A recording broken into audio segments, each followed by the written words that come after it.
Imagine a beetle the size of your fingernail.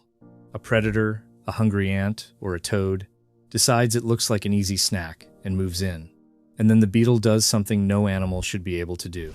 From the tip of its own body, it fires a jet of boiling hot, toxic chemicals directly into the attacker's face. There is an audible pop, like a tiny gunshot, a puff of acrid vapor, and the predator recoils, burned and stunned, while the beetle simply walks away unharmed. That beetle did not just spray a stored poison. It mixed the chemicals itself, in the instant of being attacked, in a reaction so hot it reaches the boiling point of water.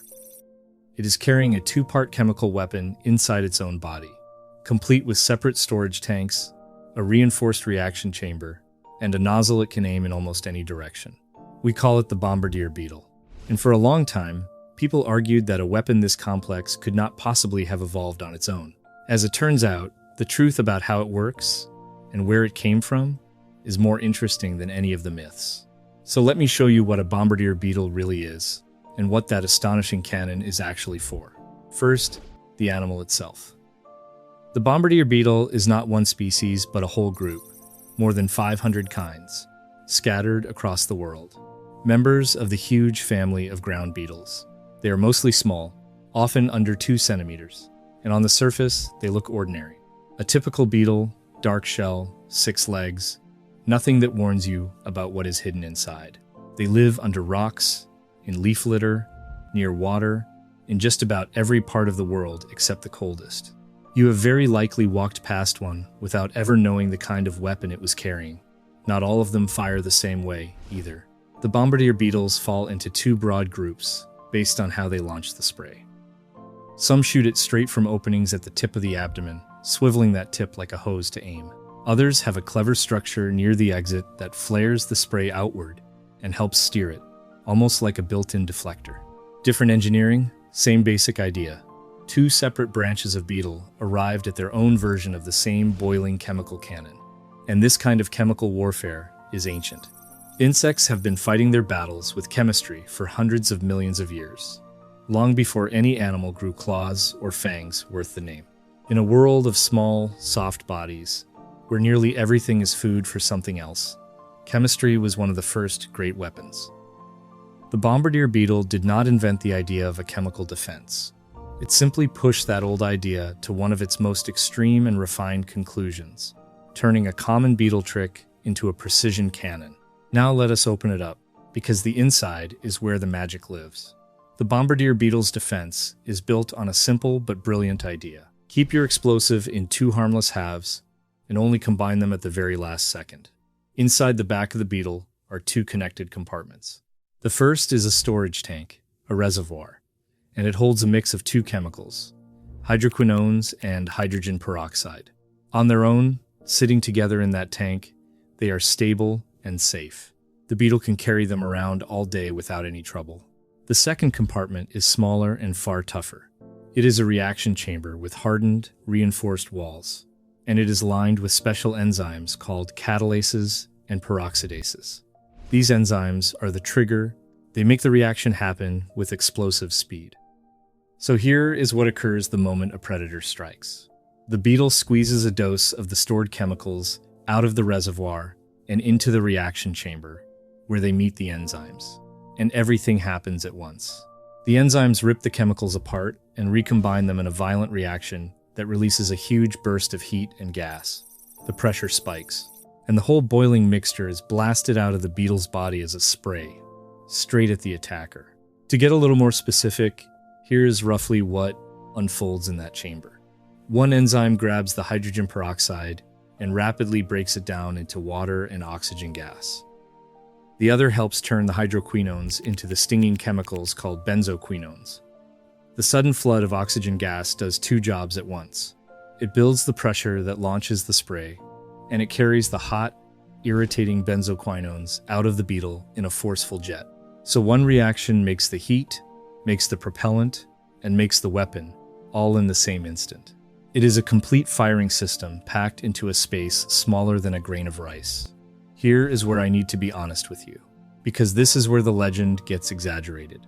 You will hear people say the spray is molten, or hundreds of degrees, or that it is acid that melts flesh. None of that is true. The real number is precise, and it is plenty frightening on its own. The spray comes out at around 100 degrees Celsius, the boiling point of water, hot enough to scald skin, kill an insect, and send a much larger predator reeling in pain. But it is not lava, and it is not acid.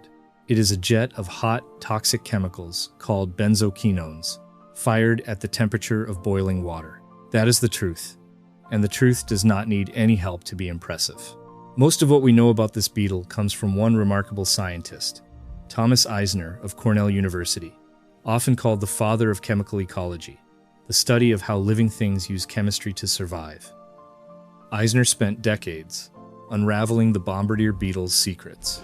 To capture something that fires hundreds of times a second, he teamed up with Harold Edgerton, the engineer famous for inventing high-speed flash photography, the man who first froze a speeding bullet in midair as it pierced an apple.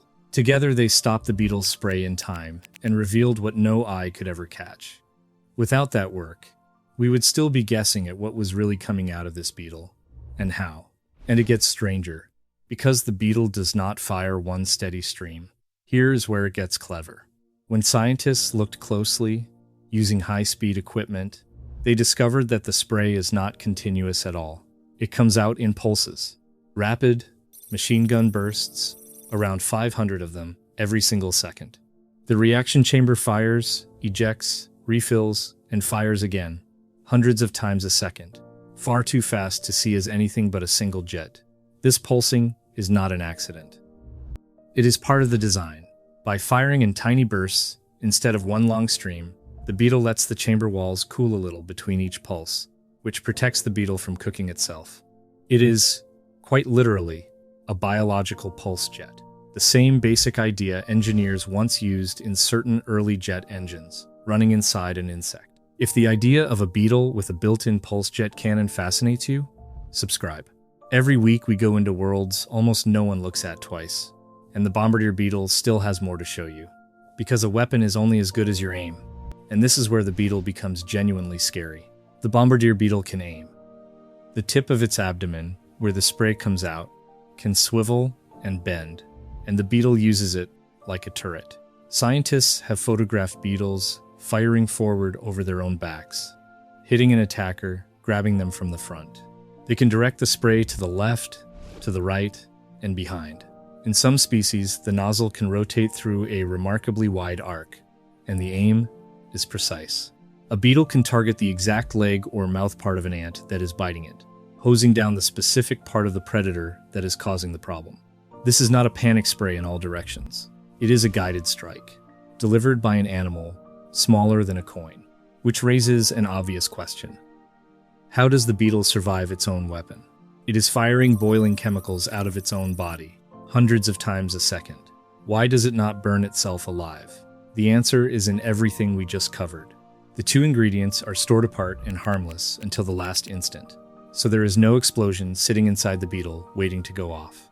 The reaction only happens in that one hardened, reinforced chamber built to take the heat and pressure, and the pulsing keeps the temperature in check. The beetle is not immune to its own chemistry. It is just an extremely well-engineered container for it, with every part shaped to survive the blast. There is a limit though, and it is the beetle's one real weakness. The cannon is not endless. The beetle carries only so much of its chemical fuel at a time, enough for a burst of shots, not an infinite barrage. Fire too many times in a row, and the reservoir runs low, and refilling it takes time and energy. So, the Bombardier Beetle cannot simply hose down everything that moves. It has to pick its moment, hold its fire, and make each shot count. A weapon this powerful is only an advantage if you do not waste it. Even nature's chemical cannon has to manage its ammunition. So what is all of this actually for? The answer is simple: survival. And it works astonishingly well. The Bombardier Beetles cannon is a defense against the predators of its world: ants, spiders, frogs, and toads. And researchers have documented just how effective it is in ways that are almost hard to believe. In one study, scientists watched toads swallow Bombardier beetles whole. You would think that is the end of the beetle, but it is not. Inside the toad's stomach, the swallowed beetle fired its weapon. The explosion of hot chemicals in the toad's gut was so unpleasant that the toad vomited the beetle back up, sometimes more than half an hour later.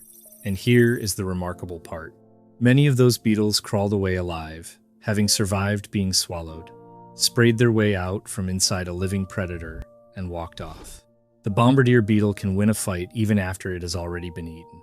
It is just as effective against smaller hunters. Send a column of ants at a Bombardier beetle, and the ones that rush in get blasted and stagger back, cleaning their antennae, thoroughly discouraged. Spiders that grab one often let go and retreat. Even the vapor alone is a deterrent, because those benzoquinones are powerful irritants. They burn and stain skin, sting the eyes, and reek. Most animals that catch a single faceful learn the lesson on the spot and never bother a Bombardier beetle again. So the beetle does not just survive the attack. It plants a memory in its attacker, a memory that goes on to protect every other Bombardier beetle that predator ever meets. This brings us to a famous argument, and it is worth telling honestly. For years, people who doubted evolution pointed to the Bombardier beetle as proof that some things are too complex to have evolved step by step. The reasoning went like this. The chemicals, the enzymes, the chambers, the timing, they all have to be there together, or the whole thing fails, maybe even blows the beetle up. So how could it have evolved gradually? It is a fair question, and biology has a clear answer. The pieces did not appear all at once. The quinone chemicals at the heart of the spray are not exotic. Beetles already use quinones for ordinary things, like hardening their shells. Storing those chemicals in simple pouches came first as a basic defense, something many beetles do. From there, evolution added hydrogen peroxide, then the enzymes, then a tougher chamber, then better aim and pulsing. Each small step giving the beetle a slightly better defense than the one before. There is no single leap required, just a long series of useful improvements, each one favored because it helped the beetle survive. The cannon looks impossible only if you assume it had to arrive fully built. It did not. It was assembled, slowly, over an enormous stretch of time. You can even see the in-between steps in living beetles today. Plenty of beetle relatives store mild defensive chemicals with no heat at all, or simply ooze them out instead of blasting them. Those are not failed Bombardier beetles. They are perfectly good defenses in their own right, living snapshots of what the earlier stages might have looked like. Evolution never had to picture the finished cannon and aim for it. At every step along the way, a slightly better squirt just helped one beetle live a little longer than its neighbors, and that was enough. And the design is so good that we are now trying to learn from it. This is the part that surprises people most. Engineers have studied the Bombardier beetle's pulsed spray closely, including with powerful X-ray imaging that can watch the mechanism fire in real time. Why? Because the beetle has solved a hard engineering problem. It can repeatedly mix and eject a hot, pressurized fluid in precise, controllable bursts, without clogging and without destroying its own equipment. That is exactly the kind of thing we want our machines to do. The beetle's design has inspired ideas for better fuel injectors and engines, for systems that could restart aircraft engines, for fire extinguishing and blast protection technology, even for improved medical inhalers and nebulizers that need to deliver a fine, controlled spray. A defense mechanism in a tiny beetle is helping shape the machines of the future. What makes the beetle such a good teacher is that it never overheats, never clogs, and never wastes its charge. It meters out exactly what it needs, in exactly the direction it needs, again and again, using a mechanism small enough to fit inside an insect. Our engines and sprayers struggle with those same problems at a far larger scale. So researchers keep coming back to this beetle, slowing it down, X-raying it, and asking the same stubborn question. How does something so small do this so well? So, let us go back to that moment. The beetle, the size of your fingernail, cornered by something far larger and hungrier. You know now what it really is. Not a helpless snack, but a walking weapons system. An animal that stores the two halves of an explosive safely apart, then combines them at the instant of attack in a reinforced chamber, triggering a reaction that hits the boiling point of water. That fires the result as a precisely aimed, toxic spray in machine gun pulses, hundreds of times a second, with an audible pop. That can hit a target behind its own back, hose down the exact leg biting it, and even fight its way back out of a predator's stomach after being swallowed. And it does all of this not because some designer handed it a finished cannon, but because evolution spent millions of years quietly assembling one piece by useful piece. That is what the Bombardier Beetle is for. It is proof that you do not need to be big, fast, or armored to be nearly impossible to eat. You just need better chemistry than everything that wants to eat you. Size made it a target. Chemistry made it untouchable. In the long war between the eaters and the eaten, the Bombardier Beetle picked the one weapon that never cared how small it was. So here is my question for you, and I am curious what you think. If a beetle smaller than a coin can carry a precision chemical weapon that engineers now copy for jet engines, how much of the technology we are proud of has already been invented, quietly, by something we usually step over without a glance? If this changed the way you see the bugs under a log, subscribe. Every week we go into worlds almost no one looks at twice. And the next time you lift a stone in the garden and see a small, dark beetle scuttle away, give it a little room. It might be carrying a loaded cannon, and it knows exactly how to aim it.